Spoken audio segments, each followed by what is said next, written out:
we're still doing the class. I guess at the so. beginning. Well, hello.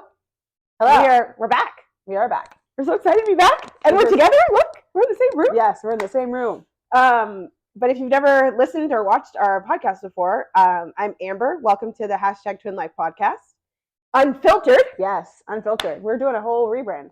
A whole rebrand, a whole refresh. Mm-hmm. Not really. I don't know if I guess it's a rebrand, a refresh, or a renew. All the re's. There's been a lot of new, so. A lot of new. Yes. So I don't think we've recorded an episode since October of 2021. That sounds about right. It's been a long time.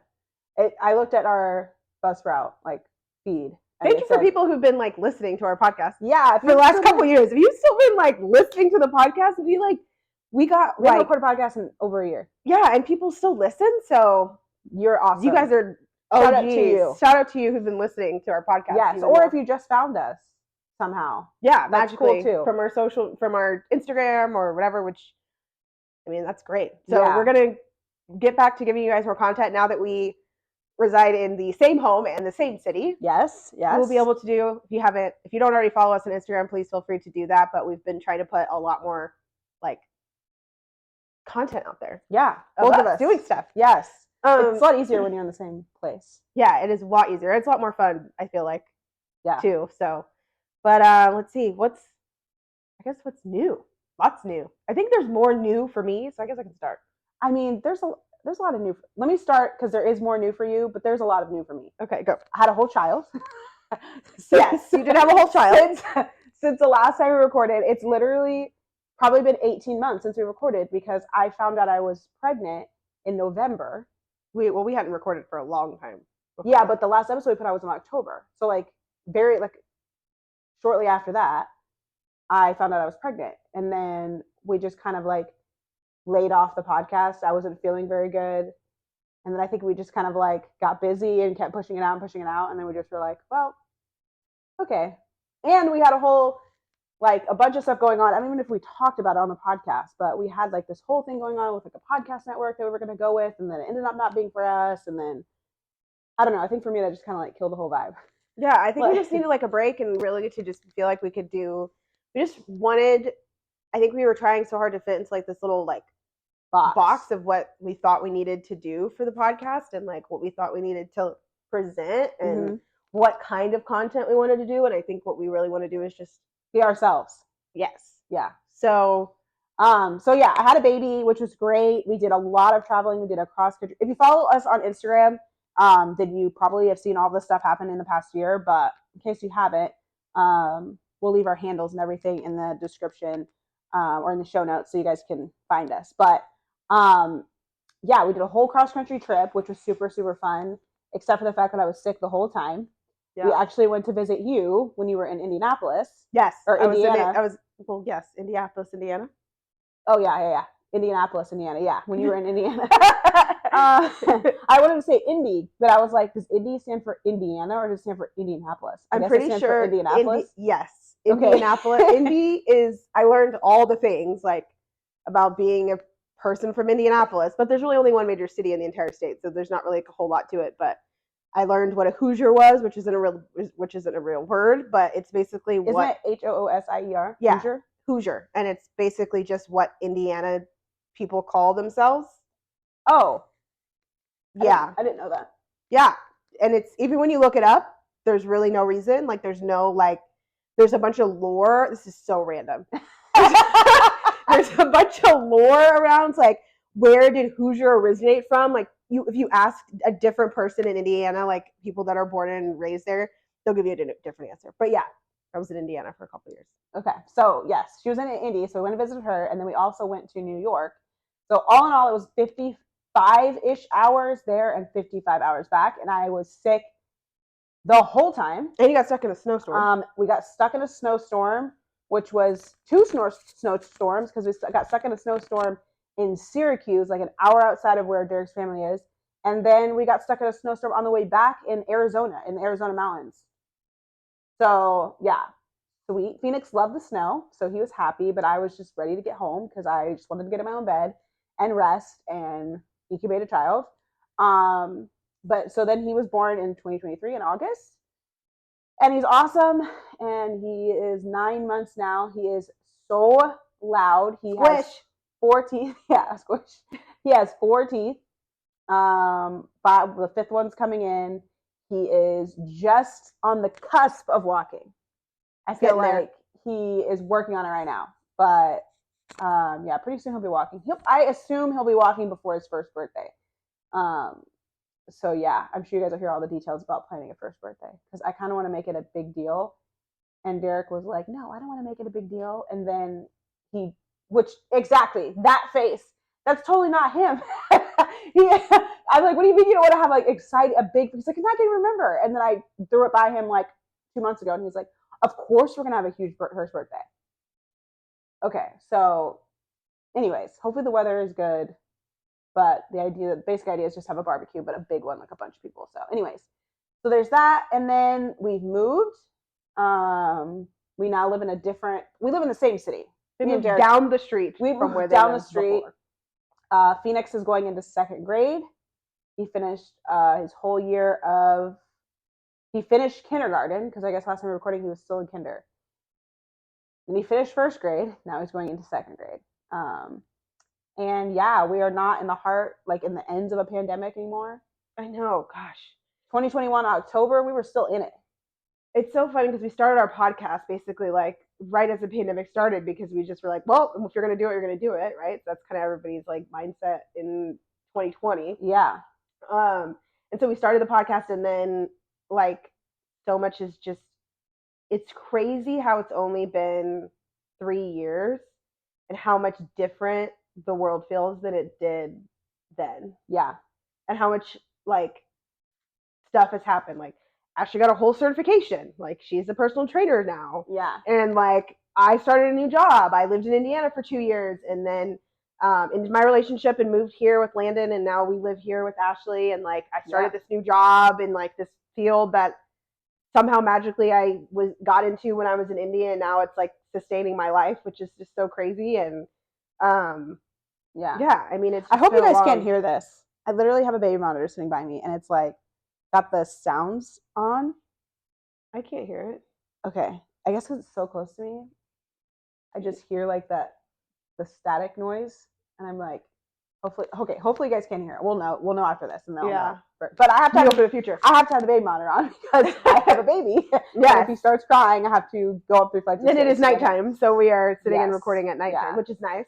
We're very cozy. Yes. Yeah, that's probably new to you guys too. If you're watching this on YouTube, literally look at the previous video and then look at this one. We're just gonna be a little bit more laid back this time. Yeah. Like I have 2 kids. Like she has a little kid. Like we just want to make this like as real and as like, yeah, just like you coming into our home and like having a conversation with us as possible. So, yeah, and just chatting with us and listening in on our conversations. Yeah. Still gonna have a hint of structure because we're both a little bit type A, but it's just gonna be a little bit more laid back. Yeah. Anyways, continue. What else is going on? Oh, I mean, yeah, I guess that's like the general hits. Like the biggest thing is you being single. Oh yes, actually, of course, feels the need to shout that from the rooftop. Yeah, it's not you being single that I'm shouting. It's the person you're single from that I'm shouting about. Okay, well, yes. I think that's part of that's kind of a little bit of what triggered the, like, I feel like the unfiltered part of our podcast is, I don't know, I feel like unchained and unbound. And I think I've felt more in the last year like myself than I have in years. Yeah. 6 years. I feel like I'm able to like express myself a lot more, the way like me dressing the way I want to, and like me feeling comfortable, like, you know, just simple things like wearing lashes every day. And like, you know, I wore this dress that I got to work, which is not weird. I know, wearing lashes and wearing lipstick and having a full painted face to work is just not weird, but it was like a big thing. I mean, if you were going to a construction site or something, it'd be weird. Yeah, but I mean, I was going to a professional office, like the professional office, like wearing different kinds of jewelry was questioned, like wearing my hair different was questioned, wearing like choosing to wear a dress to work instead of wearing jeans is like just everything was like question, and it's taken a little bit of Were time. you even to, actually at work? Yes. Was I at work? Was that actually where I was? Even though like there's just like so many nuances, I think, to like, and I think we can do a whole podcast on like, I know people hate when people throw this word around, but this is an actual diagnosis. So I feel the ability to throw it out there. But narcissist. Yeah, like I feel like when you're in a relationship with somebody who is narcissistic, it just eats you like alive, and it makes you just not want to, like, especially somebody who's like me. It's like when I'm fully at my full capacity, like I feel like I am now, I have no like, I don't know, I have no like desire to hide my emotions, my opinion, my feeling. Like I don't hold anything back. No, we're very Gemini in that way. Yeah, and I'm like, you're gonna see how I feel on my face, in my body language. You're gonna see it, and you're gonna read it, and I don't do it because I'm trying to make people feel like uncomfortable, because like if I'm upset or whatever, but like when I'm super happy and energetic and full of life, people always want to be around me. But then my negative emotions can be just as strong. So one of the things that I've started doing on a positive note was I started doing yoga again, which if anybody who's listened to this podcast and knew me before I was in my relationship, I was doing yoga every single day. Yeah. And I started doing that consistently over the last 6 or 7 months, and it's been great. And my practice has grown like far past what it even was when I was like 25. And there's been things that I've been able to like do, and different inversions and transitions and things that I've grown into and learned. Yeah. And so that's been pretty cool, that journey. I've also started reading. I have like 2023 goals. One is to read a book every single month. So we're in July, or what month are we in? We're in June. Yeah. We're in June, and I'm on my sixth book. I've read a book every single month. The book series I'm really into right now is the Crown of Thorns series. I think there's 6 books in the series. It's a very popular series. If you've never read it, please do. It's so great. What's the author again? Her last name's Mass. This is the new series you're reading. This yes. isn't the other one. Yes, because I also started the year reading the Colleen Hoover books. It starts with us and it ends with us. It ends with us is going to be a movie soon. But those 2 books are kind of what put Colleen Hoover on the map. So I started It Ends With Us is what kind of like reignited my desire to read again. The story, if you haven't read the book, is amazing, but it very much relates to my life. I can relate it very much to my life in the last 2 years. And so I think that going on that journey in that book was a great like healing process for me. I've also started, I journal every night. I do have a gratitude journal, an actual journal that I write in. And then I also read every single night. And then I do a devotional every single night as well. And then, I try to get my yoga in 2 to 3 days a week. And so I'm doing a lot of like self work. Yeah. Been eating cleaner over the last month. Yeah. It's been like a month. That's good. So just like all these great things, and I think they've all just made me feel better and lighter, and like given me the capacity to just like power through and process this new like single mom like journey that can just be a lot and sometimes overwhelming. So I'm just making sure that I provide myself with like the tools to be able to deal with all that. So yeah, it's been good. Yeah, I know. There's been so much going on. Like, you're like, as you were talking, you reminded me of stuff that like I'm not at F45 anymore. I was at F45 for the first like few months of Griffin's life. I was still there, but like that environment was like very like stressful. It wasn't fun to work for somebody who like only, I just felt like it was, I mean, you know this, but like I just felt like it was like a fake environment. Like I felt like to your face, she was nice, the owner was nice, but reality was you still never felt like she was being honest. Like you just felt like she was being fake. Yeah. But then when she would call you out on something, it was like the littlest thing, and it was like the worst thing in the world. And it was just like, that's not like, I think just unbalanced. I just couldn't, I don't know. I couldn't work. And then just having like a new baby, stress, not sleeping, all that stuff. I was like, I can't go to work and like And this obviously is a privilege. I understand that's obviously a privilege to be like, I'm just gonna not work. I got it. Thank you.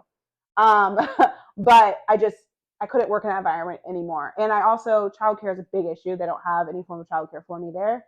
My only options would be to work like the early morning classes. But when your baby is sleeping was sleeping at the time in like 2-hour shifts, there's no way I'm getting up at 4:30, getting to work at 4:30 in the morning to teach 3 classes and then come home and then take care of him all day long. Because Phoenix is in soccer now. He's doing amazing in soccer, which is great. But that's 3 to 4 days a week. If we have tournaments, that's a whole nother thing. Tournaments, oh my goodness, the traveling and everything. So I was just like, in order for me to keep our house together, because that's my full-time job, is keeping our house together, managing schedules, making sure everybody has everything they need.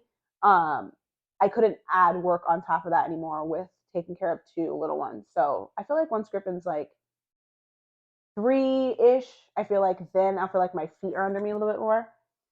Also, once I have some childcare, like consistent childcare, that'll be easier as well, because then I'll, have some time to rest, have some time to myself, the ability to get errands done without having to take Griffin with me everywhere, interrupting nap times, all this kind of stuff. So, yeah, it's definitely a weird stage to be in, like restarting, like the whole like baby stage. But it's also really like it's also really sweet though, because like Griffin, when you look at his little face, it's just like so cute. He has the cutest face, and it's not just me. Other people say he's cute. I mean, obviously, I think he's cute because he's my child, but like he just has the cutest little expressions, and like I feel like a really good, like overall really good baby. Like he slept 8 hours yesterday, which I didn't sleep because I just kept panic waking every 3 hours, checking the baby monitor. Well, okay, so honestly, like that baby monitor situation has been like a thing. Chaos. So Ashley's home that Lane and I live in. Lane and I are on the 3rd floor, and Griffin's room is across from ours. So Ashley, first of all, let me just put this. When we moved here, okay, Amber wasn't living with, like, she hadn't come to live with us yet. But Phoenix, so the 2nd floor of Phoenix's room is across the hall from us. And in my head, I'm like, I would obviously like the baby to be across from us, but the room is giant. But Phoenix, right, the room is massive. So then we're like, okay, we'll just leave Phoenix in the middle floor, and then we'll give our guests the bigger room, right? That was like our thought process. I mean, that logic actually makes more sense than what you did. Yes. But the only reason we didn't do it was because Phoenix would have not been able to be in the middle floor by himself. He would have been he's like, Mom, I would have been fine. It makes more sense for Griffin to be across the hall from you. Does it? It does. It makes immensely more sense. But when he was 6 and we were explaining that to him, he would have not been like, yeah, Mom, absolutely. Put me on the floor by myself, and you're just going to be up there with the baby who doesn't even exist yet, because Griffin wasn't even born yet. Yeah.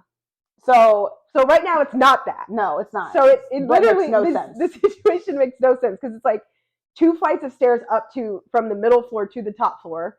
That's the first thing. And then Landon, I have a child, so like Griffin waking up in the middle of the night, I get up at least once in the middle of the night. It's like, it doesn't, unless Griffin is screaming, it doesn't wake Landon and I. Yeah. But there have been quite a few times where it has woken.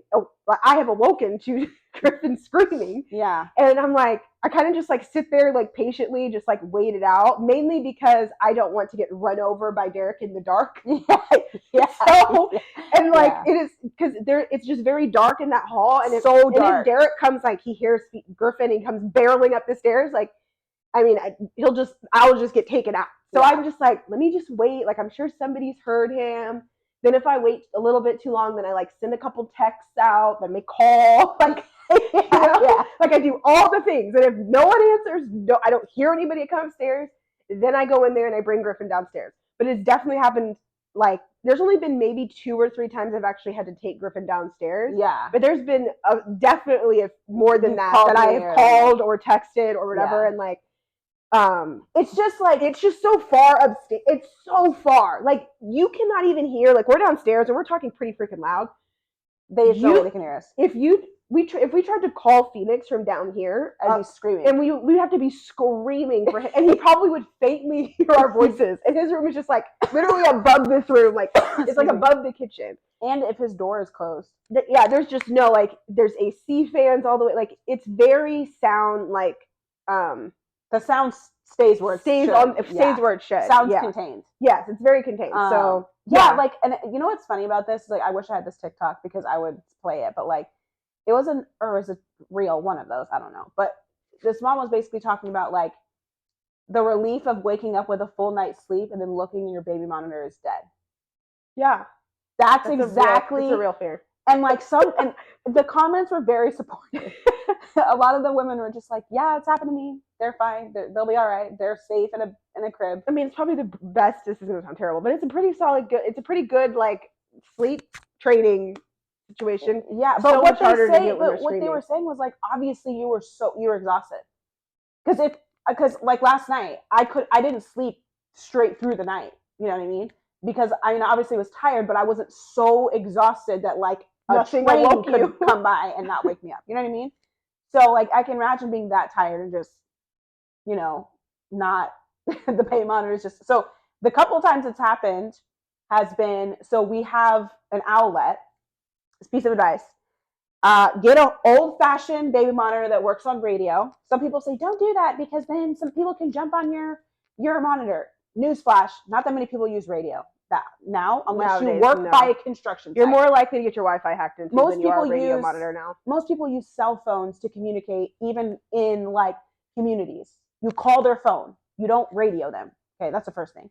The second thing is most people don't use radio monitors anymore. They use the ones that go through your Wi-Fi or Bluetooth. Well, the Wi-Fi at our house sucks. I cannot fix it. If you have advice, let me know. Oh, I did get some advice from work today. Okay. That one of the ladies I work with, she said she just moved into her house and she's had the same like devices for like 4 years. They need updating. Yes, maybe your stuff maybe you just need to go take it to AT&T and get the newer stuff because you guys have just moved your same equipment, so you just need new equipment. Well, okay, we'll have to talk about that off mic because I'll have to, okay, so, but yes, maybe I do. Maybe my Google meshes are old, something. Maybe they need updating. I don't know. Anyways, if anyone has advice, let me know. So, so the baby monitors. So we have the outlet. Amber graciously donated her outlet to us, which we didn't need because someone ended up buying it for us on the registry at the last minute. And it's totally fine. I sent it back and got something else. So we got the baby monitor, but it works on Bluetooth. It has a camera, or not Bluetooth. It works through the Wi-Fi, so I can monitor him on my phone, which is great because from anywhere though. I can see him from anywhere. So like if the housekeepers are in there, like I can see her on the baby monitor cleaning the nursery. Like it's now that's only if our Wi-Fi is working like it should. Yes. So there have been when we first set it up, what would happen was the monitor would disconnect. Or the Wi-Fi would reset in the middle of the night or something, or go down and come back up, and then like the monitor would just not. You have to reset the monitor, and I have to reset the connection from my phone to my monitor. Especially if I have it running in the background, it will. I literally never had this issue. Like I would literally be in your apartment, and I never once had the issue of it disconnecting. Like it shocks me that you had this issue so much. It disconnects so much. It's like I have to like. That's why I have this one here, and like even. I'll be down here and I will have my phone, but I will also bring the monitor because God forbid something happens. Like I'm like, because otherwise I'm like refresh multiple times on like it to make sure it's to make sure it's up to date, you know? So I don't know. It's funny because Derek's mom sent us this. Yeah. My mother-in-law sent us this monitor and I was like, babe, we're not going to use that. It's so old. And he was like, babe, it doesn't even have video on it. No, but I don't care about the video because the video that's the problem on the outlet. I think it's frozen. No, but Blake and I had an outlet, but we also had a regular one that had a screen. So they have an outlet screen one? It wasn't it was just a regular baby monitor that had a screen on it. Oh, yeah. That was our first, because we didn't get an outlet till later. So we didn't get an outlet till we moved to San Diego. We had a regular baby monitor that had a screen on it, and like you could like I don't know where he mounted it somewhere, and you could just see, and it was just like worked off the Wi-Fi, and you just saw him on the screen. So they have regular baby monitors that have screens, and they just Bluetooth to each other. They don't have to go through the Wi-Fi and all that crap. Right. So you can get yes. And mine would beep. If mine died, it would beep. It would beep nonstop until you plugged it in. Okay, so this one actually does beep before it's about to die. Okay. So that's cool, but the phone does not do anything. No, it doesn't. My phone does nothing. The other thing I realized that if I try to play music from my phone to the Google, it takes out the background noise of the baby monitor. That's happened to me before as well, because I like to listen to music or whatever, like sleep music when I go to sleep, and I cast it from it casts from Spotify, which automatically connects it to my phone. You know how it works, obviously. You know how Google works. So once I turn that on, it cuts off the baby monitor. I didn't know that. I figured that out after a few nights of going, why can I not hear the baby in the background? Anyways, I think we finally have it together. Derek and I are schedule. And we finally got it to like, I do Monday, Tuesday, he does Wednesday, Thursday, Friday is me, and then he does Saturday, Sunday. So we like spread it out. He said he wants less days during the week because he has to be up early, normally take Phoenix to school, whatever. So he wants less days during the week. But I get the weekends to like sleep. Yeah. So I feel like that's a good balance. He has less days, but is what it is. Like, I feel like after listening to Michelle Obama talk about parenting, every time I want to complain about something Derek says, I hear her voice saying, relationships sometimes are 80-20. They're not 50-50. Sometimes they're 80-20 or 70-30, whatever. But like she was like, she said, Brock and I had 10 whole years where we didn't really. Yeah, and we were not good. Those 10 years were the 10 years her kids were little. Yeah. And he was gone doing his I think he's still finishing up his degree or and he was building their life. But once they got into their life and the stress of kids like being, because she said she pulled back from her job, like she didn't stop her career, but she was working less and she was mostly responsible for kids and home and all that stuff. Once that stress comes off a little bit, then it's like, whew, like I can sleep on a regular basis. Whoa. I can go to the gym to like do things for me. Yeah. Whoa. Yeah. I can go get my nails done like whenever. Whoa. You know what I'm saying? Like, like that is like one of those things that it just like takes off you can go to the park and your kids can just play. You don't have to like watch them the whole time. You can read your book. You can focus on a hobby or focus on a piece of your career that you want to focus. Like there's so many things that I'm like, I think as Landon is getting older, that's why people ask me all the time, do you want another kid? No, I don't. I don't. Like I enjoy having a child that is 5 and is great. Mm-hmm. And as wonderful as Griffin is, like I really think in the back of my mind that some way, like I'm gonna, like I may not hit gold on the second. So I like having like, and I like the fact that I'm getting into this time of my life where I have more of that stretch and freedom. Yeah. As he's getting older, and I don't really want to relinquish it. I think it has less to do. That's probably something to like have a therapy session about at some point.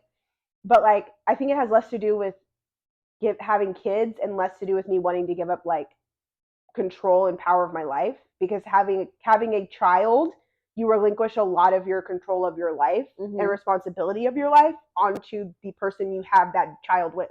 Yeah. And I don't know if I want to do that again. And also like Landon's starting to get in that stage where like people are more willing to watch him. That is true. Babysitting's way less expensive when you don't have a baby. Like people are more likely to be like, yeah, sure, I'll totally keep your 5-year-old overnight. Come hang out at my house. Yeah. They can give him snacks and put a movie on. Great. Take him out to the park. Cool. He's not going to hit or spit on anyone because you've raised him well. Awesome. You know what I mean? So yeah, he's getting to that stage where it's like, I honestly think like 4, that's a sweet spot right there. 4 was hard because of like they have this thing at 4 where it's like they really can't do anything, but they think they can do everything. Hard. 4. But because they're 4, they can start doing things like, and also we set up our house, and then we're gonna move on because we've been talking about this for a while. We set up our house, and you know this. When Phoenix was 4, that's when I started setting up the house for toddler stuff. He got a snack drawer. We started getting individual drinks Capri Suns mostly, but like individually packaged drinks that like he could come to me. He always knew. I'm all for the individually packed. If you have never had these, by the way, these Walmart has these brioche waffles that come in this. So it's Belgian waffles. They're Belgian waffles. They have like a whole like they have brioche bread. They come in these orange packages, and they have these individually packaged like those waffles that you get from what's called Jamba Juice.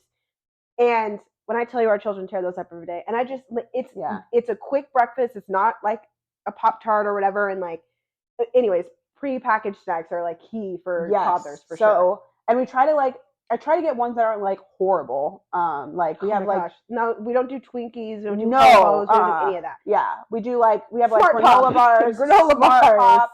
We throw chips in there. Those brioche waffles, which I haven't looked in the back to see what's on them, but I let those go because they love them. Mini muffins, but they're like not over processed. Yeah, like mini muffins, just like stuff like that, and then they always can grab like it could be. But I was making these little what do they call them? Kid charcuterie boards, but I just kind of stopped doing that because I just have way too much stuff. Oh, but they were a hit. But they tore those up. I could put grapes and cheese. I could put anything on those, strawberries, anything on that plate, and boys are gonna eat. They would eat it. Yeah. But anyways, yeah, having a kid like once you get to 4, I definitely think 4 is like the uphill climb. Well, downhill climb. Downhill's better, easier. Is downhill? It's an uphill battle. That's hard. So it's downhill. But downhill sounds like it gets bad. Oh, I did a Spartan run. You did do a whole Spartan. I did a whole Spartan run. Yeah. Yeah. 10K. I did a 10K. Yeah. That's like 7 miles. I did the 10K. So if anyone's ever done a Spartan run, please shout it out. I've seen a lot. It's been very trendy this last year. Like I've seen so many shut them down for so many years. Yeah. So I think that's maybe why. But a friend of mine was like, "Yeah, I'm gonna do this Spartan run," and I was like, "Okay, I don't really want to do that. If I do one, I'm gonna do the short one, like the sprint, the 5K." Yeah, the 5K was just 3.1 miles. I was like, I can do that. Get easy money. Yeah. He's like, no, I'm gonna do the 10K. When you told me you were gonna do that, I was like, all right. So I packed my happy butt up, me and this guy, and we went to Santa Clarita up, and we both underestimated how high. We were 40,000 feet up in the air. It was uphill at our highest point. It was 40 degrees outside, so we were freezing. No oxygen. Low on oxygen, and we were high, and we were going like straight up and straight down and straight clawing at like this at a peak, and then we would literally slide down these mountains, dust and dirt in every crevice. It was rough climbing, and we had 20 obstacles.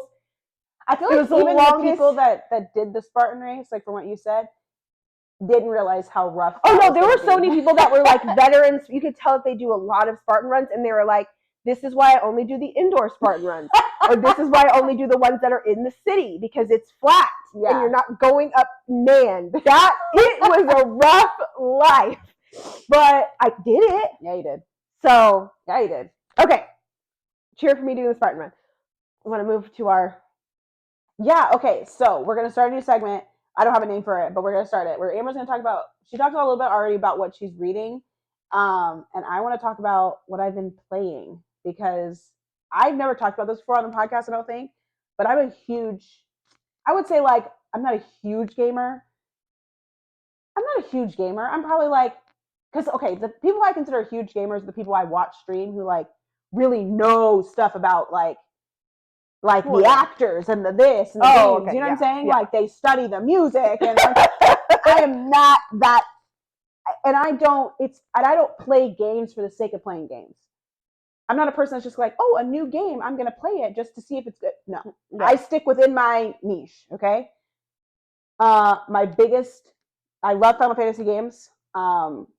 It's my favorite freaking series of games. There's going to be a 16th one that's coming out here pretty soon. I've played many of them.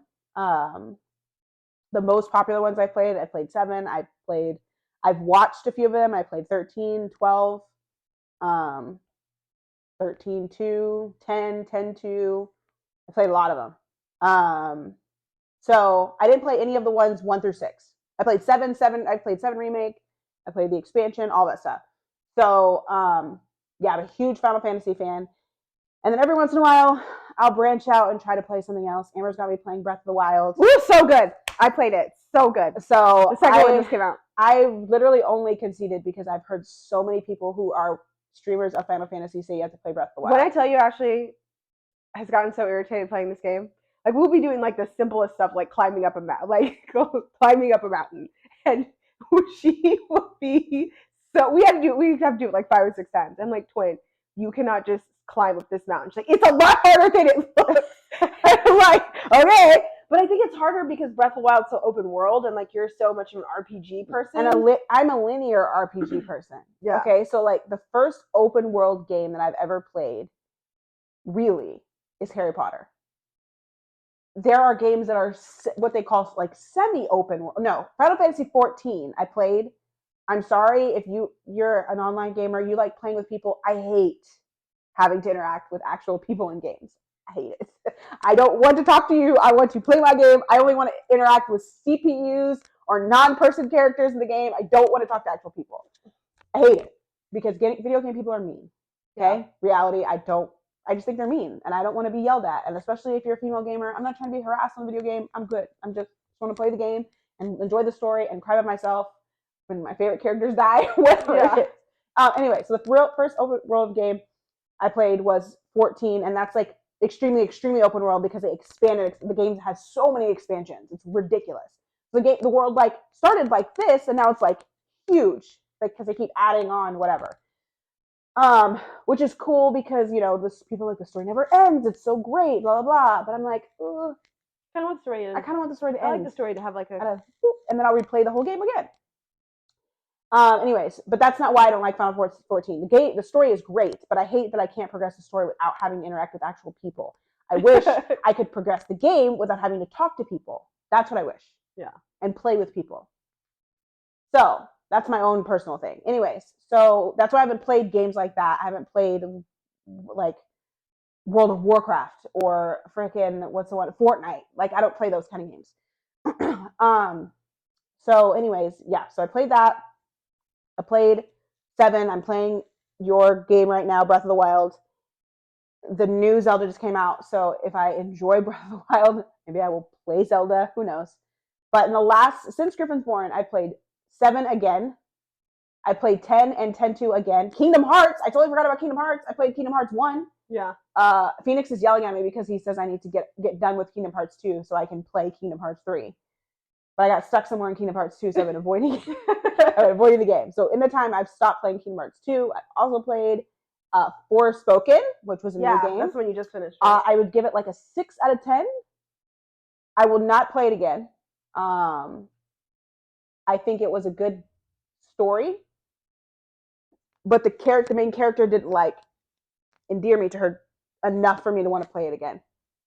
But I thought the overall game was good. Like it was a good game. Yeah. It's super open world also. Harry Potter, love Harry Potter. I think Harry Potter is so fun. I love playing Harry Potter. The storyline is good. The interface is really good. It's very like the control. That's what I don't like about Breath of the Wild. I don't feel like the controls are very user friendly. Man, we've got to move on. But the Breath of the Wild, I didn't realize how many, because I played the game 2 times through. I didn't realize how many controls there were until I was trying to explain it to you. And she was like, how do you do this? And I was like, you push, and then they need to do this. And I was like, she's like, that doesn't make any sense. Yeah. And I was just like, but you have to do it at the exact time. Like, you see this, you do that. And like, so this is this is one of the things I enjoy about Harry Potter because the control system is very similar in Forspoken Harry Potter. I'm sure it's an open world thing. It is hard to transition from a PlayStation game to a Switch game though. So because I'm so used to the action button is different. It's in a different spot on the Switch versus the PlayStation, which is confusing. When you're used to pressing X for everything, and now you have to press freaking A, which is on the side, which is circle.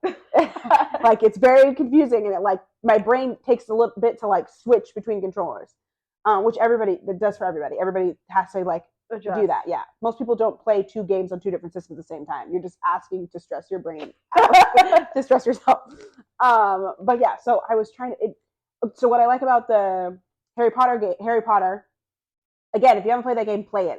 It's. I've heard nothing but good things about it, and I am happy about it. Some people were saying it was a little bit glitchy.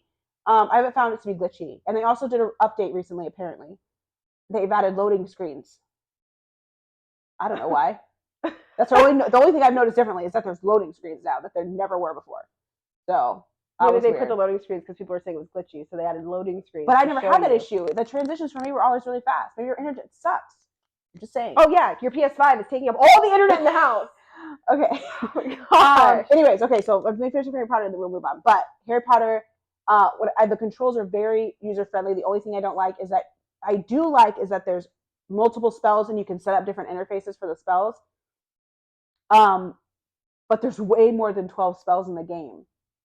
So like, if you you kind of have to pick your solid. You're basically constantly changing it. Like if you're in the room of requirement, you're gonna have different it's a whole different control setup. So you have to change all the buttons to do stuff in the room of requirement. But then when you get ready to leave, you have to reset them all so that you can go into a battle. But if then you're trying to there's stuff that you have to change constantly. So it's kind of like you have to be single tasked. Like if you're gonna go on a mission to fight something, you have to set your controls for that. You can't get sidetracked being like, oh, let me stop here and catch this whatever, and then you're gonna, because then you're gonna have to switch all your controls around, and then you're gonna be. It's happened to me multiple times where I got sidetracked and I'm like, oh, battle. How do we just battle this real quick? I'm like, oh, I don't have any of the stuff onto battle. I have all the stuff to set up the room requirement and put random statues in weird places and whatever. So and then I'm like, I only thing have is I don't know, Depulso, and that's the only freaking spell I have, and now I'm gonna die. So, anyways, yeah, great game. Breath of the Wild is the next one, and then at some point I will return to Kingdom Hearts 2. But that game's very upsetting. Sometimes I need breaks from games when they're pissing me off. So I've taken a 3-game break. I think it took me maybe 5 months to finish. Well, I was working a full-time job and trying to play it, so I'd only play it one day. But I think it took me 5 months to finish Breath of the Wild, and I'm pretty sure I took 3 weeks off because I got so frustrated at a point. Yeah. And had to take mental space. Yeah. Before I beat Final Fantasy VII the first time, I just didn't play that game for 6 months. I got to the end. Tried it one time, got pissed off. Didn't touch it for 6 months. And then one day I was sitting at home and I was like, what's the Final Fantasy that we played? 13? Is it? Well, I always figure 12. 12. Okay, so 12 I had to stop at the end too. I stopped for a good couple weeks and then I started. But that's not even that good of a game. 12 is not that good of a game. The storyline's so confusing to me. Yeah. I don't even really remember the story. Wait, was that 12 or 11? Did I play Final Fantasy 11? I don't remember. No, I don't think we did.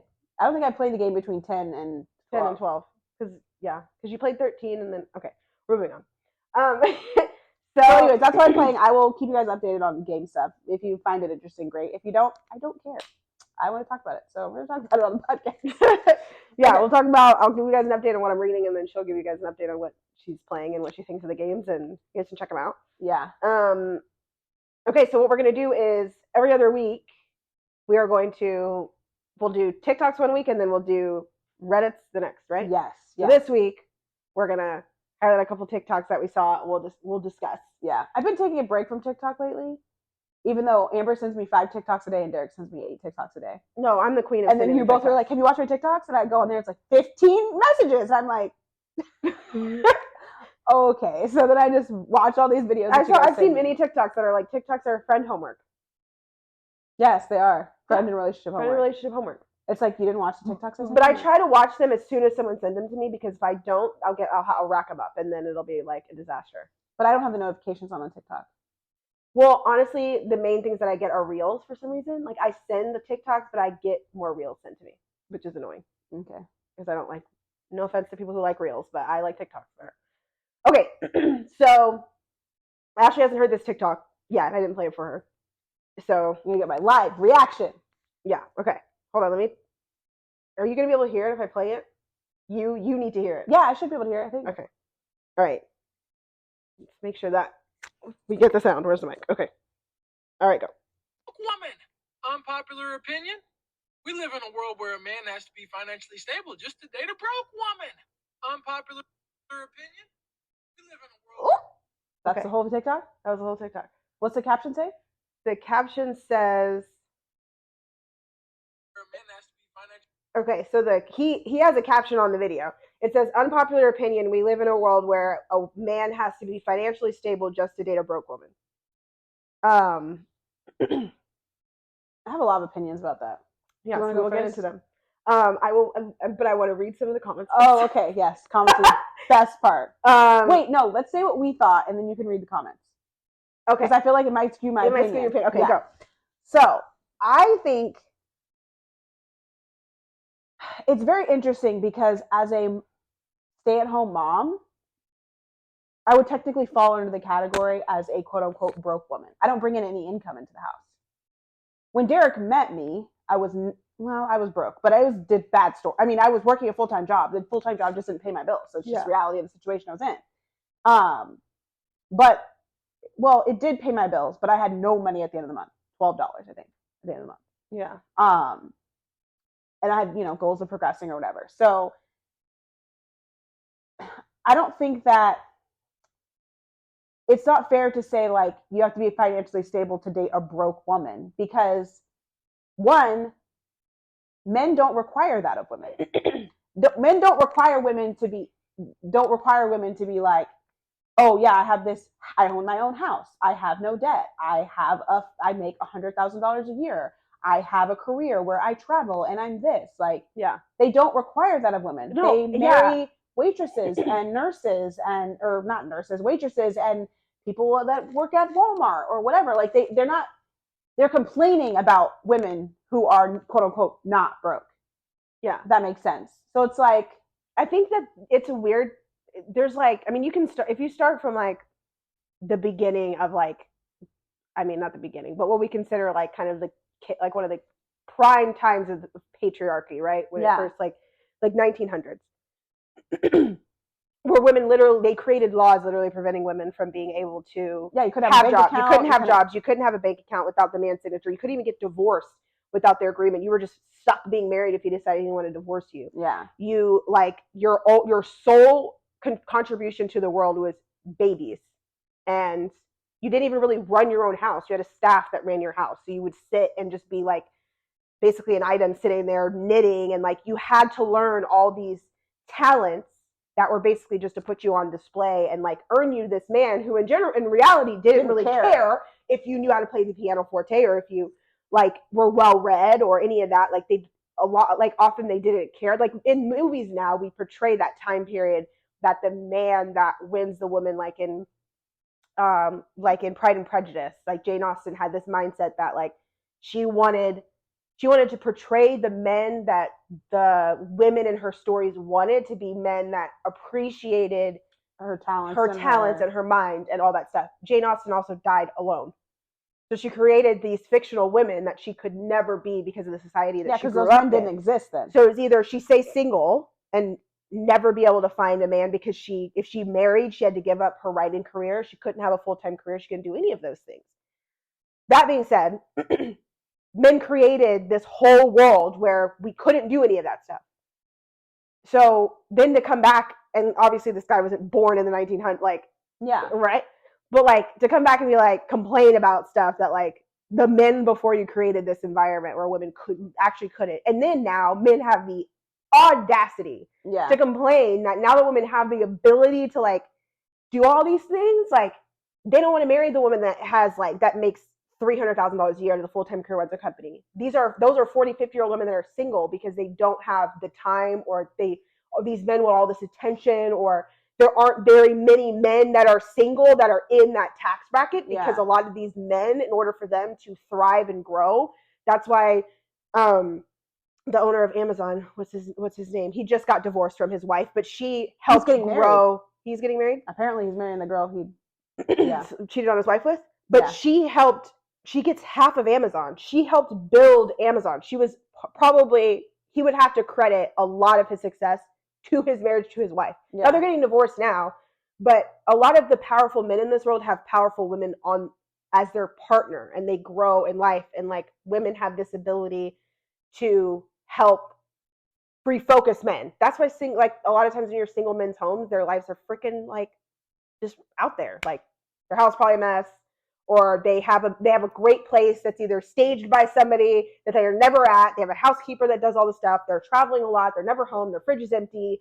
They're ordering out a lot. They basically have alcohol and ketchup in their fridge. Yeah, because they don't have any women around. They don't have women around to like help nurture that, like, or help create this home and this like nurturing environment. Women have the ability to breathe life into things. That's why having again, we're talking about like heterosexual relationships.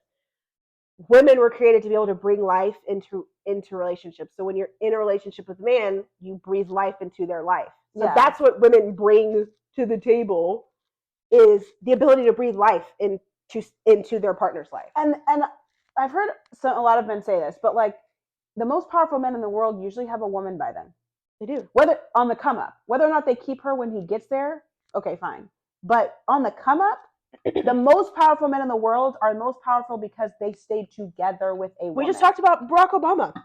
Yes, we did. Barack Obama, Michelle Obama. Even Donald Trump has had wives. Yeah. Beyonce and freaking Jay-Z. Like, there's a lot of very powerful people in this country, and they are couples. Bezos. Jeff Bezos. That's the owner of Amazon. Yeah, he made Amazon with his wife. And like, I think it's hard because, and I bet it was this conversation where they're both laying in the bed and she said something like, man, I really wish that they would just deliver my blah, blah, blah to the door and I didn't have to go to the store. Remember Amazon? So Derek reminded me of this. Amazon started with books. Remember? No, I didn't. Remember Amazon was books? Oh, yes, they were. Because they were putting Barnes & Noble and all those stores out of business. Yes, I did remember. Oh my gosh, I totally forgot about that. Yeah, they made a joke. I was watching Gilmore Girls and they made a joke about Amazon because she was like, oh my God, did you order from Amazon again? Our house is going to be filled with books. She makes a comment. I totally forgot that they were. Yeah. It started as books. But so anyways, I think there's so many thoughts. I'm trying to like organize them because you said so many things and now like my mind. Okay, so the men, if you go based on biblical like standards, right? Men were created by themselves, but God knew they would be their best if they had a partner, because they needed somebody to do all the things they couldn't maintain and do because they were supposed to be out and working and tending to things and you're supposed to be doing all that, okay? But when they come home, it's like a lot of men don't have the ability, and Derek told me this. He said, if I wasn't with you, I would hire somebody to do all the things you do because I don't want to do them. I don't want to do them. I don't have time to do them. Yeah. Right? So they have time to make the mess. They just don't have time to clean it. Right. Exactly. They don't. And people you can say whatever you want about that, about men, like, oh my gosh, they just have these women, they do. Yes, I'm good at it. There's some women, I have a lot of friends who like try to be a stay-at-home mom for like a year, and then they run screaming back to work. Oh, I hated it. They can't wait. I hated it. I love it. I love it. I love being a stay-at-home mom. I say I hated it, but my stay-at-home mom situation, if my stay-at-home mom situation was similar to yours, where it was like stable income, you have your own car, like you're able to like do activities with Phoenix and take, because mine wasn't like that. When Derek and I first moved here, it was not like that. Yeah. We had the one janky car that barely got us here from Texas. No money. It was just me and Phoenix in that house, me creating freaking activities for us to do. Like, it sucks when you're a stay-at-home mom and you're just stuck in the house and you can't go anywhere. That does suck. You feel a bit like a prisoner. Yes. You are a prisoner. But if you have the ability to enjoy it, if you are with a partner that has stay-at-home wife finances, the way it should be, if your partner's situation of stay-at-home wifedom is the fact that she's stuck in the house because you financially don't have two cars, and like your kid, you can't afford to put your kid in childcare, so it's just your wife and the kid all day in the house, can't go anywhere. Yeah, she can't go to freaking play dates with her friends. Then she probably should have a job. Yeah. For her mental health, I think. For her mental health. Even if she's like, well, my job is just going to cover childcare. No, it's going to cover your childcare and your ability to speak to adults. Yes. But doubling income alone, dual income alone can help provide space in a relationship. It can like kind of fuel this balance. It takes it can help with this, like where we're talking about like this patriarchal mindset of like, well, I'm the man, I'm outside the house, I should do nothing when I get home. You're here all day, why are you not doing all the things? And when there's like a dual income or both people are working or both people having careers, this is when there's no, if there are no children in the household, whether you're a wife and you're a kept woman and you don't have a full-time job, you should have a full-time hobby. Yeah. A full-time hobby.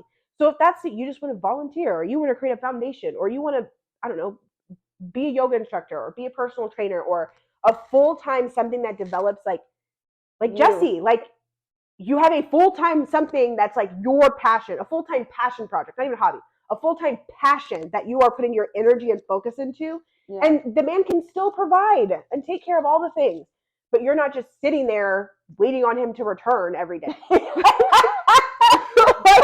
what are you doing? Why are you just sitting? What are you doing with your life? The way you said waiting for him to return. What is that? Like, that sounds like you're just laying by the pool all day. Doing what? Yeah, like, okay, so let's be real, right? People have this mindset of stay-at-home moms. It's just like all we do all day. Like, okay, so this is the thing. When your kids are in school, because I had this wonderful sense of freedom for a few years where Phoenix was in school. And yeah, it is. You know what I got to do when Phoenix was in school? I got to get your personal training certification. Get a personal training certification, pass the test first. I want to know, if you're listening to this and you took the NASM certification, how many times did it take you to pass? Because the last 3 people I know have still not passed it. Some of them taken it twice and still not passed. Dang, that's rough. Yes, and I passed it on the first time. Just saying. Anyway, yeah. Apparently, it's one of the hardest tests, the NASM one. I don't know why I picked it. It was the hardest one. I passed it, so it's great. Which is why I'm not going to lose it, because I'm not trying to take it again. But I got certified as a personal trainer. I lost 30 pounds. I got in the best shape of my life. I started a new career, developed a passion for something that I am going to be passionate about forever. I don't see myself losing the passion for fitness and health and whatever. I love being able to coach people and see them improve and everything. Love all that stuff. And I was able to grow that because I wasn't home all day, or I was home, but I filled my time.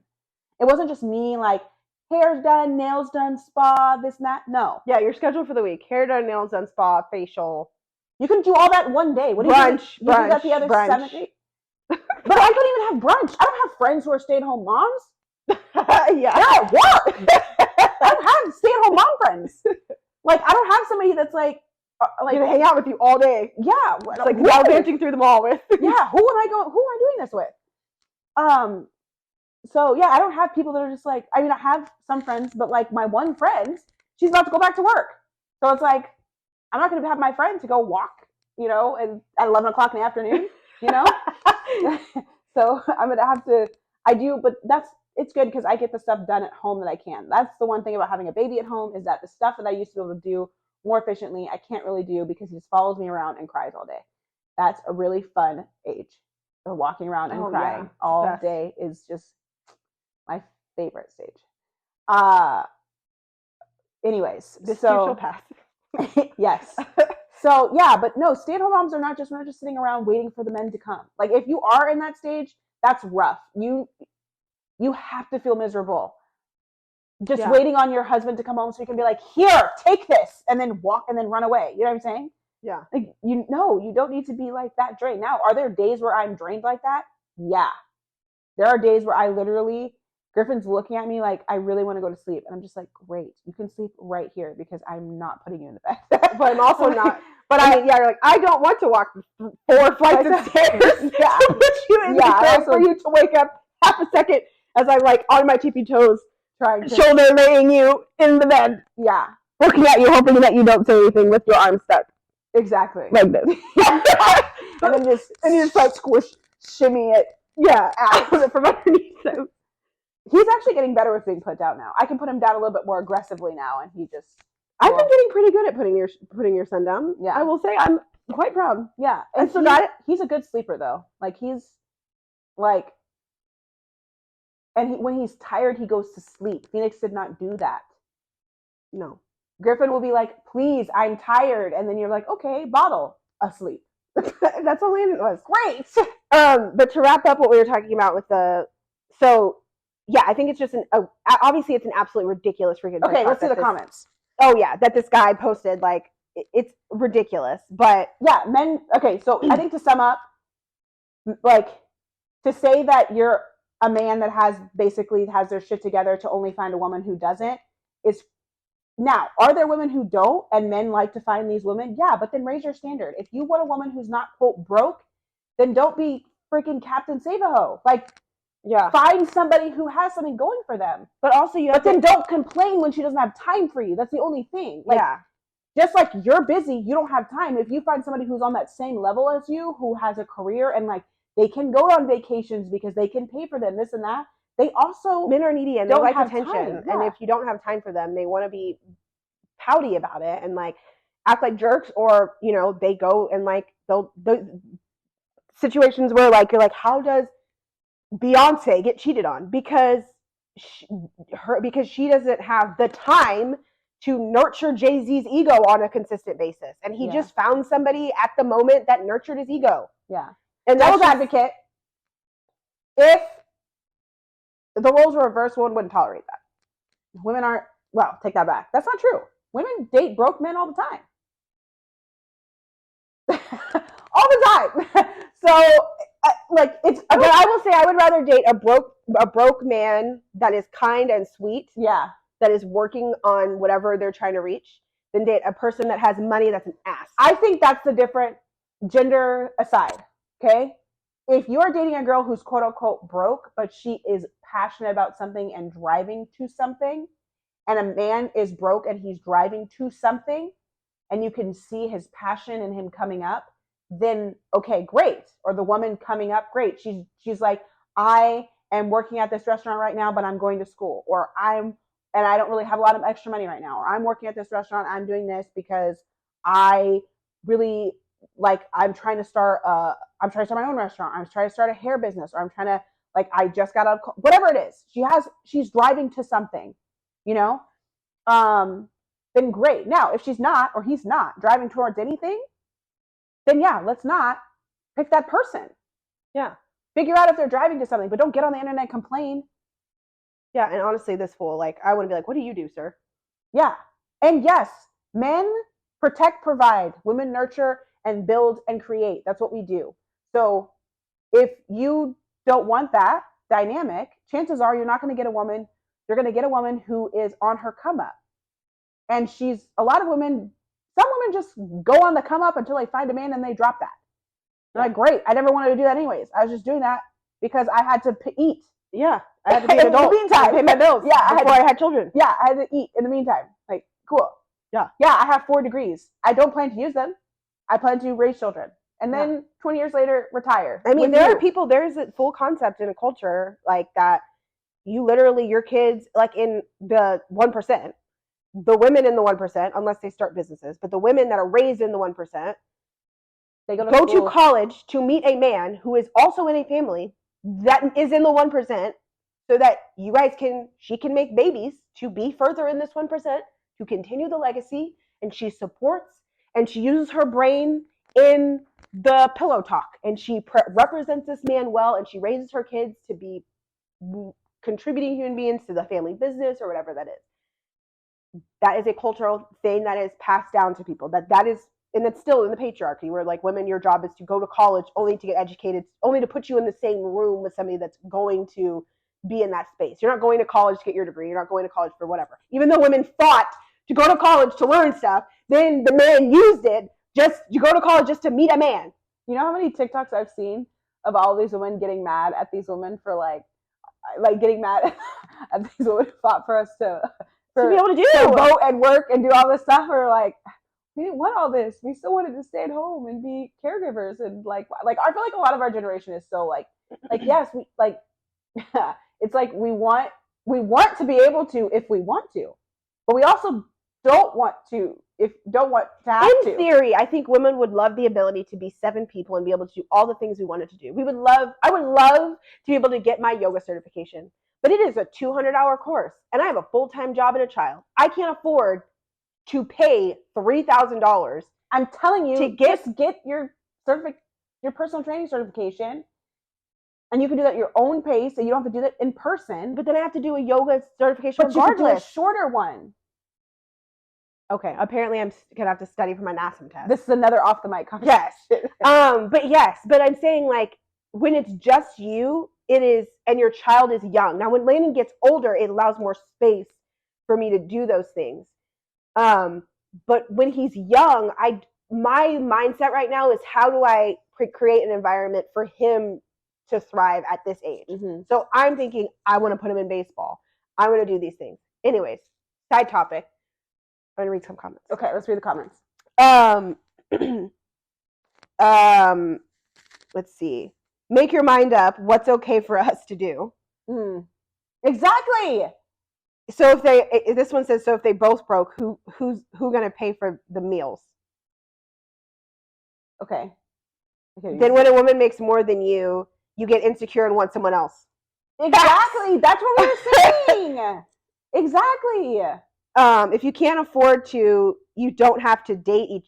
You don't have to date. Oh, you don't have to date because you're not the target market. This one said loud and wrong.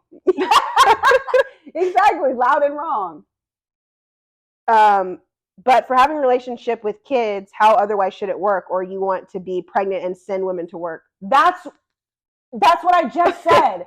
I technically would be considered a broke woman because I'm not bringing any income, right? But I bring a lot of things to the picture, and Derek is great at reminding me of like what I contribute to the household. Like, he loves to just brag about how I think he feels like it's some sort of flex that I don't work outside the home. It is a flex. You have to make a certain amount of money. It is a flex to have a partner that does not have to work. Now, if she wants to work, that's fine. But if you as a man make enough income to where your partner can comfortably not have to work, your child can do things like travel, soccer, and whatever it is, then you have accomplished something that a lot of men don't accomplish, but want to complain because their woman doesn't have time for them and they want to work and they have to work because you need dual income just to function your life. Or a woman comes into your life that's like, I'm not about to lower what I'm doing so we can save because you don't make enough money to match what I'm doing. Yeah, like I'm not going to knock nails it. and hair. Right, I'm not going to. I was getting my nails and my hair and everything done before I met you. I will continue to do that. Yeah. I'm not going to stop doing it because you're like, well, we need to save money. I was already saving money before I met you. Yeah. You need to save. You contribute. Your portion. Yeah. Okay. Last TikTok. Okay, so that was a good one. Thanks. So this one I'm not going to play the whole thing, but the voice that you're going to hear is Katherine Heigl, and she actually just recently did an interview with Ellen Pompeo, which is, those of you who ever watched Grey's Anatomy and know anything about Katherine Heigl's like life, a little bit behind it, like, and there was like some scandal, right? Yeah. So basically, Katherine Heigl was one of the stars of Grey's Anatomy back in the day, and then she has very strong opinions. She's very boisterous personality and all that stuff on set apparently. And so rumors began. They basically blacklisted her because she has very strong opinions. And she did an interview where she was very opinionated about basically the way she was getting treated in Hollywood, the way she gets treated on set, stuff like that. And they decided that she was a diva and that she nobody wanted to work with her. And recently though, she's on this wonderful show on Netflix. Canceled her? They basically Ellen canceled her. No, Ellen didn't. But she got removed from Grey's Anatomy, right? And then didn't really work very much after Grey's Anatomy. She was on a high because she did all those 27 movies. Dresses. Yeah, she did 27 Dresses. She did I stopped watching after the one with her and Gerard Butler, which is hilarious. I can't remember the name of that movie now, but anyways, she was great. She was on the come up, and then all of a sudden the come up came crashing down, and then she kind of just vanished, and she vanished into her own life. She has a husband and kids, and she vanished into regular life. Anyway, so she's on the show on Netflix now. About the two friends. Right? Yeah, it's called Firefly Lane, Yeah. and she's wonderful. And she's the executive producer of the show, and the show is wonderful. Please watch if you haven't watched. It's fantastic. Anyways, she is sitting down. Ellen Pompeo is now leaving Grey's Anatomy, and Katherine Heigl's kind of on a career come up, so now they're meeting on this variety interview. So I'll play a little bit of it, and then we can talk a little bit about it. But I was so naive. Listen, I went and I got my soapbox and I put my soapbox down and I got on my soapbox and I had some things to say. And I felt really passionate about this stuff. And I felt really strongly, I felt so strongly that I also got a megaphone out on my soapbox. But there was no part of me that imagined a bad reaction. I felt really justified in how I felt about it, and where I was coming from. So it took me a minute to really stop being the victim because of the reaction that I got, and finding and tuning out all that noise, because it's been most of my life, I think most women do, kind of being in that people pleasing mode. Mm-hmm, it's really disconcerting when you feel like you have really displeased everybody, and it was not my intention to do so, but I had some things to say. There's more to it. We can share the link in the description. But she kind of just goes on to say that she came to a point where she just decided that in her early 20s, she cared so much about what everybody thought. And then now that she's in her 40s, it's crazy to me that Katherine Heigl is almost 50 years old. That is crazy. Yeah. That's but she decided that there's only a few people in her life that she cares about her opinion. Yeah. Her kids, her husband, the people that are very close in her inner circle. Those are the only people she cares about their opinion. Everything else she doesn't care what people's opinion is. And she said that in her 20s she was so insecure and so unsure of herself, and she said that kind of that came out. It just came out really loudly, and her insecurities kind of just went on blast in front of everybody. And so when basically everything kind of tore down, she had to like kind of reevaluate and look and be like, or what, am I difficult to work with? Am I like rude? Am I these things? And she was like, I'm really not these things. Yeah. But they're saying I'm these things, and I have to like check and see, am I really that person? Mm-hmm. And it's like, it's something that I think like people can kind of like relate. I'm sure people can relate to. I can relate to when you're in like, I don't know, when you're working at one of the biggest restaurants in all of Texas, and like you see hundreds of people and you have hundreds of people coming in and out, and like you kind of live in a city that's big but small. Everything about your life, everything you do can kind of be put on like display and on blast, and people have strong opinions. I remember people in Austin, probably still to this day, who probably listen to this podcast, have like super strong opinions about me, my relationship, like it's people I dated in Austin, why I dated them, how long I dated them, whatever strong opinions that they thought they had, they based it like they created this like human being that's just not me. Yeah. Right. And I think that's kind of how Katherine Heigl kind of felt, is like, you never want to feel like you're letting the people down in your life, or you never want to feel like people are upset with you, or you hurt someone's feelings, or it's such a hard thing to deal with when you realize that like your actions like, hurt somebody. Or for her, she had a whole team of people that her career coming crashing down crashed a lot of crashed her team's lives down too, Yeah. all the people that depended on her and believed in her and all that stuff.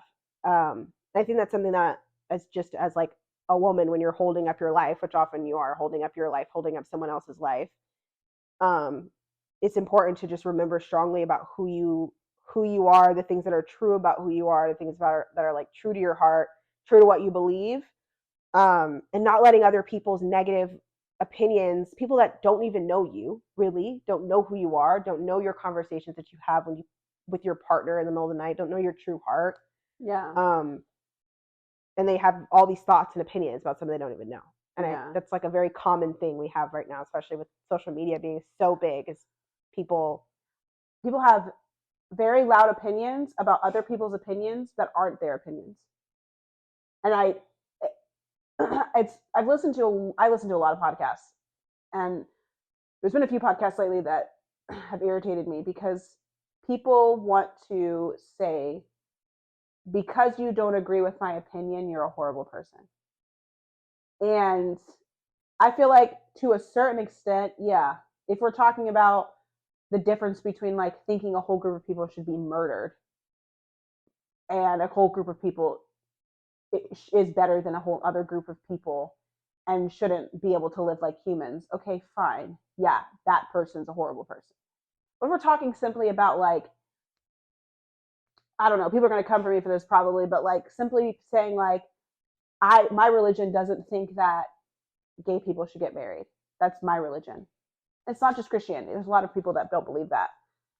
We in the United States have come to the opinion that no, we just think everyone should get married. That's fine.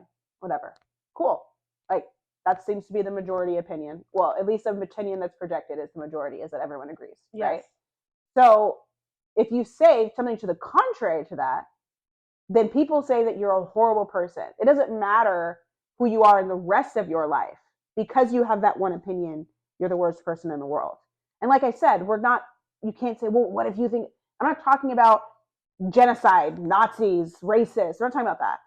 But like, I just think it's like, or like something simple is like, I don't, if you don't feel like, this is something that's really strong about it, like you don't feel like sexuality should be discussed in elementary school. Yes, exactly. I don't feel like if you do not feel like sexuality is to be discussed in elementary school, you are a terrible person. Yeah. It does not make you a terrible person. I remember being in elementary school and like when our teacher changed her name to Miss Underwood, from Miss Adkins to Miss Underwood, she got married. Because she got married.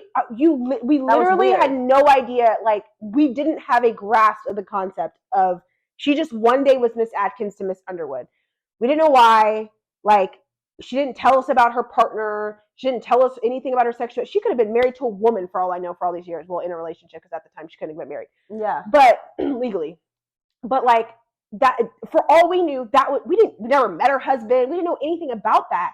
There's a separation between the lives of your teachers and the lives of the students. Now, when students get introduced to those concepts naturally with the people that they meet, then it can be addressed. You shouldn't bully people because they're different from you.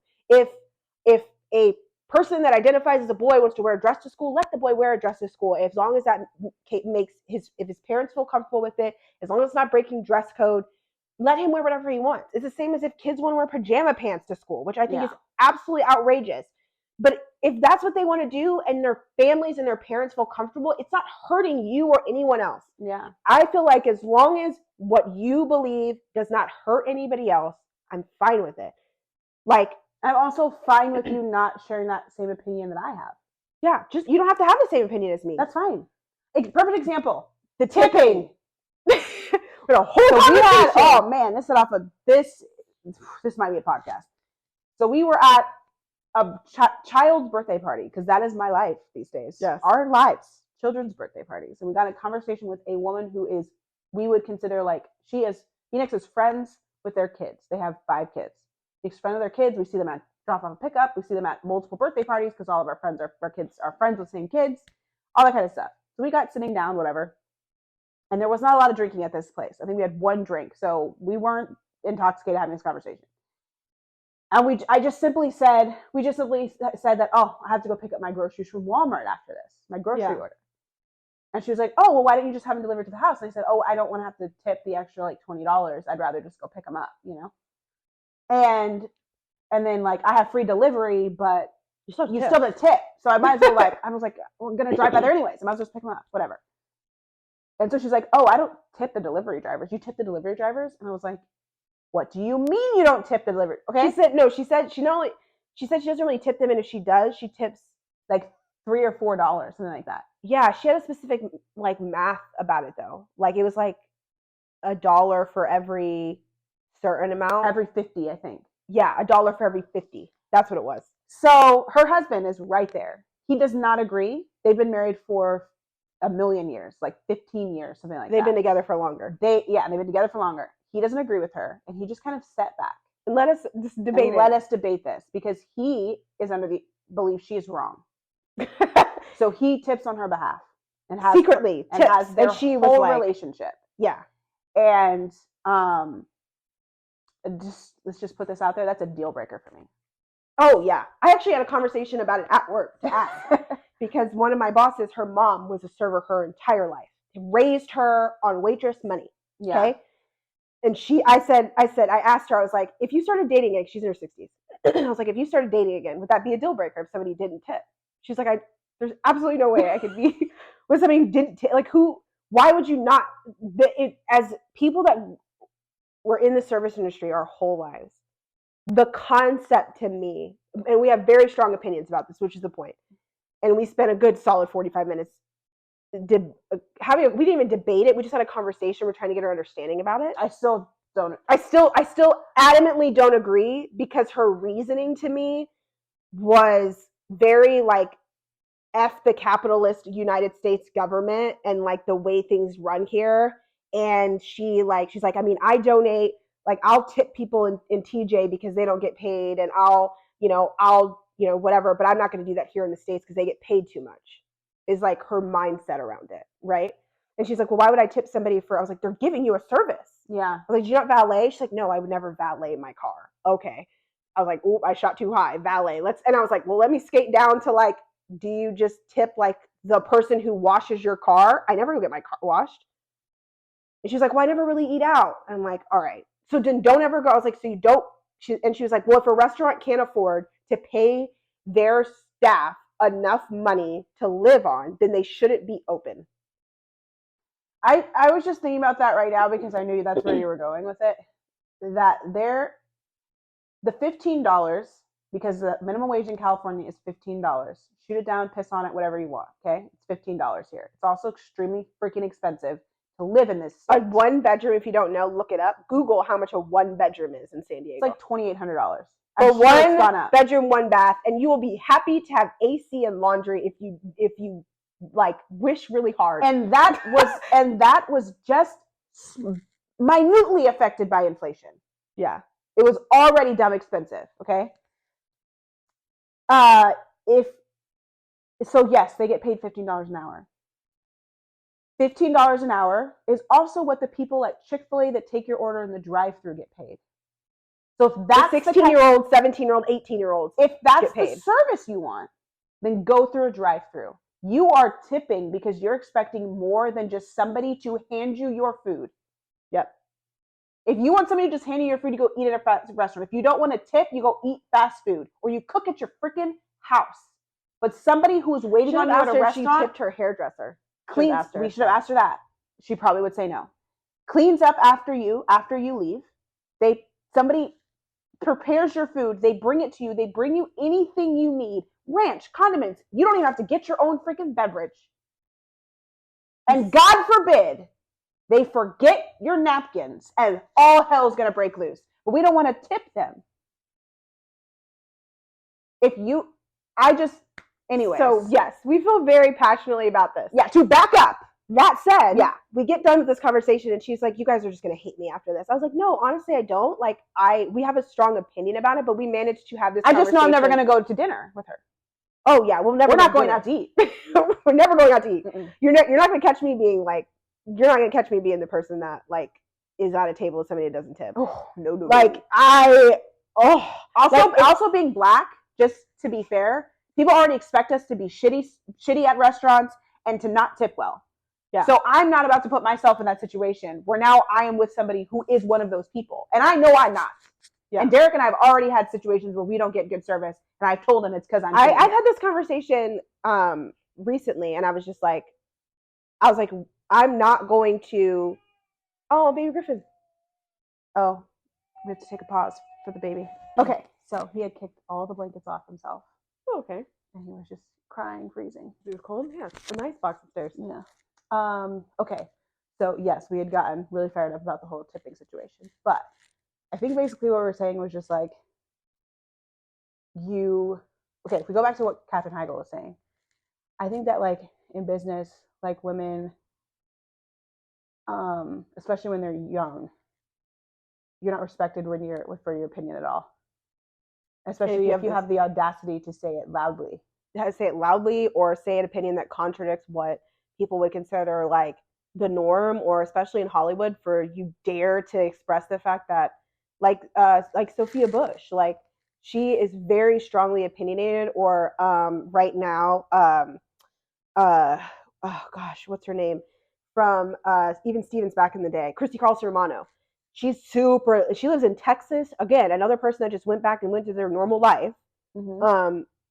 She has very strong opinions about childhood stars and like the trauma that ensued with being a childhood star and being on top and then coming to crash down. And like, I don't know if I've ever heard her talk about Shia, but there's lots of child stars that they just go like fall into the abyss somewhere and you just don't know what happened to them. Or like there was like Orlando Brown. Yeah, there's like this one That's so Raven. this one obscure like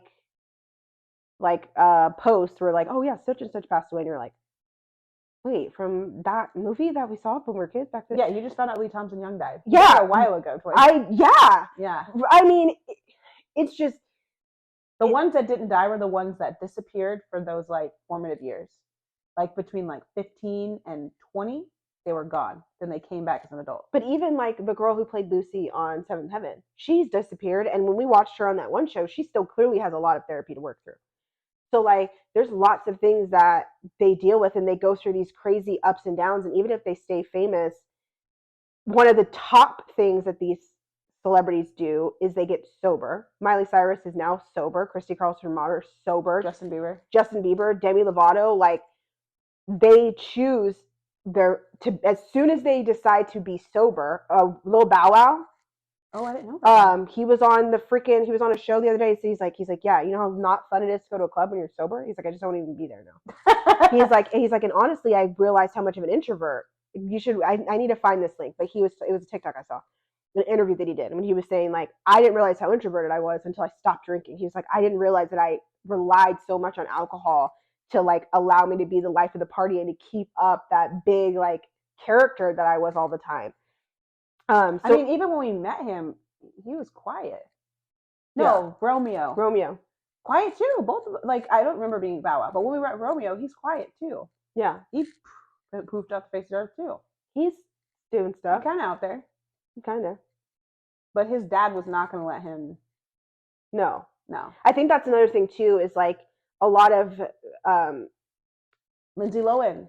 She's coming back too. She moved out of the country. It's like, I'm out. Yeah. Just had a baby with her husband.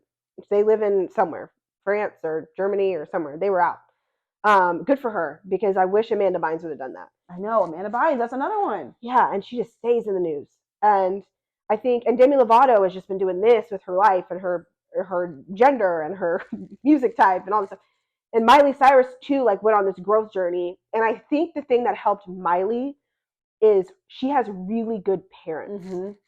And not all these actors have good parents. Like, I think the thing that kept Nick Carter safe and was not what kept Aaron and their sister, who also committed suicide. They still haven't announced whether Aaron actually committed suicide or not. The Backstreet Boys, those men. AJ was a big part of that too. If you watch the documentary, watch it. AJ talked about it, about how they kept Nick in a bubble and protected him from their parents who destroyed Aaron's life. And like, it kind of sucks for Aaron, because Aaron probably needed Nick to also put a cocoon, but he was the biggest band in the world, traveling. He couldn't be there to support his brother. Aaron Carter was up there. And Aaron Carter was Aaron Carter. Yeah. So like, he was like, just, if you don't know who Aaron Carter is, you're too young to listen to this podcast. Yes, if you don't know who Aaron Carter is, I want candy. Yeah. Even though that's a remake though. That's what's it called? Not a remake. What was it? Cover? Cover. Yeah, that's cover. That's not his song. It's not his song, but it was the video that made him famous. Yeah. Oh, there was the one he rapped with what's it called? Aaron's Party. Aaron's Party. Yeah. Yeah, with the Shaq. Shaq was in it, right? Yeah. Okay. Anyways, yeah, but anyways, back to our point. When you're in the spotlight and you have strong opinions, Michael Jordan actually talked about it in his documentary. What's it called? The series. I keep wanting Last Dance. Last Stand? No. Last Stand? Ooh. Anyways, Michael Jordan's documentary, can't remember what it's called right now. It's a series. But he talked about how when he was coming up, when he was coming up in his career, it was in a pivotal time. A lot of in the '90s, a lot of like, there were a lot of Black people in the '90s that were standing up for a lot of politics and standing up loudly about their politics. And Michael had no desire to do that. He didn't feel like he's like, I'm a basketball player. No one needs to know my opinion. Yeah. And I think it's what kept his longevity and kept people of all cultures, backgrounds, ethnicities, everything respecting him. But the Black culture and the Black community kind of were pissed at him. They're like, you have this platform, you should be speaking up, you should be doing this. But he was like, y'all don't know who I donate my money to? He's like, yeah, you guys don't know what I do in quiet. I don't need to do it loud. Just because I'm not loud about it doesn't mean that I'm not doing it. Mm-hmm. And I think there's something to be said about like being a good person and contributing to society and not needing the praise and the admiration that goes along with being this great person that donates all this money and blah blah blah.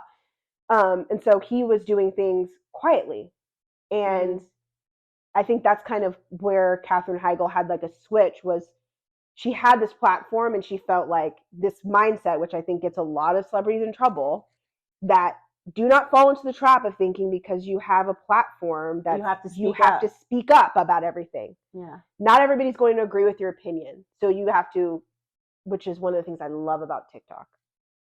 Not everybody's going to agree with your opinion, but you will find people to agree with your opinion. Yes, you will. But in the celebrity space and the superstardom and all that celebrity There's only one space, side. Whatever the majority agrees with is who you're supposed to agree with. But the thing is, like, it's the perceived majority when in reality, and I learned this living in Indiana, nothing will give you perspective on what the country actually believes in moving to the Midwest. Because when you grow up in California, you have this skewed perspective that the whole world thinks like you, and most people don't think like people do in LA. They don't. Like, it just, most of the country. San Diego's a little bit more like I want to say conservative, but not conservative in the political way, but fiscally conservative, not so like. I mean, they are. San Diego is a little bit more conservative. They're a little, and the people who aren't are not going to slam it in your face. Versus if you go to Los Angeles, if you're not liberal, you're just like you're a bad person. You're a bad person. Yeah, and I think when I lived in Indiana, you get this like I got this perspective that was like, oh yeah, like it's like people. Not everybody thinks like this, and honestly, the majority of the country does not agree with the way Hollywood thinks. But when you live in a state like California, where Hollywood is loud, it's on the news, it's on everything. And this is what the bubble that these child actors get caught in. You think your opinion matters, yeah, and in reality, you're speaking for the minority, but they're the loudest. So when you have an opinion contradicting the loudest voice, then now you're a bad person, and now they shun you and blacklist you, and you never see them ever again, and you get. I mean, there's conspiracy theories about like Kanye and like people that go crazy, quote unquote, that actually they're not like Jim Carrey. People are saying that they're going crazy, quote unquote, and they're really not going. Like, there's a theory that they're not actually crazy. Just people they want us to think they're crazy, even though they could be right. Yeah, they could be telling us the truth, but they're going crazy because it's easier to discredit them, or they die. Yeah, I mean. Heath Ledger went crazy shooting a movie. Do we think he went crazy shooting that movie? Do we think Michael Jackson just died by accident? Or Aaliyah? Or Selena? Or Biggie? Tupac? Okay, on that note. Thanks for listening. We'll leave you to ponder the conspiracy theories of Hollywood. I have no idea how long this podcast is going to be, but I think we had a lot of fun. Yeah. Thank you guys so much for listening. Please go follow us on all the socials. I'm at a Dreamer's Heart. I'm Twin Lee. Yes, we would love to blow up the socials. So please go follow. I want to get our Twin Life podcast page up to 1,000 followers as soon as possible. 1,000 followers. I'm working on getting my personal page up to 1,000 followers, and then very quickly approaching 10,000 followers. We'd love to get the YouTube up there, because you get a lot of benefits when you start when you get to 1,000 subscribers on YouTube, you get a lot of benefits. So, and we also really like to communicate with the people that watch and listen. So please feel free to message us if there's anything you want to ask us or you want us to like discuss or anything you guys want to talk about. Please You feel can free. DM us on our Twin Life podcast Instagram if you have something you want to talk about, or you can email us at twinlifepodcast@gmail, all one word. Makes it really easy. And yeah, we'll do our best to respond. We'd love to hear from you guys. So please send a message. You can make it anonymous. We won't Just tell we won't, us. Yeah, just literally put in the thing anonymous, like in the caption, so that we don't accidentally say your name on the podcast. But anyways, we love you guys. We got to go to sleep because I have an early workout and I have work. yeah, she has work. So we'll talk to you soon. Bye.